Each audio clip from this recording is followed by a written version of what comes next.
বানাতে পারেন একবার এইভাবে স্বাস্থ্যকর নিরামিষ ডালিয়ার পোলাও। এর জন্য ১ কাপ ডালিয়া প্রথমে ভালো করে ধুয়ে নিন আর ছাঁকনিতে ভালো করে ছেঁকে নিন।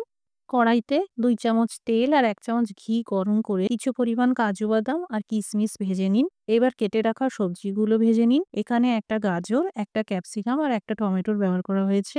মাঝে ২ মিনিট ঢেকে রাখুন। এতে সবজি ভাজার সাথে সাথে সিদ্ধ হয়ে যাবে। কড়াইতে আরেকটু তেল দিয়ে ফোড়নে ভেজে নিন ১ চামচ আস্ত জিরে, সেই সাথে ১ চামচ কুচানো আদা আর ৩ টে কুচানো কাঁচা লঙ্কা। এখানে সময় সাশ্রয়ের জন্য এলাচ পাউডার, দারচিনি পাউডার ব্যবহার করা হয়েছে। আপনারা একটা এলাচ আর একটা দারচিনি গুঁড়ো করে দিয়ে দেবেন। ৩-৪ মিনিট ডালিয়া ভাজতে থাকুন যতক্ষণ না ডালিয়ার ন্যূনতম জল শুকিয়ে ড্রাই হয়ে যাচ্ছে আর ডালিয়ার কালারটা চেঞ্জ হয়ে যাচ্ছে।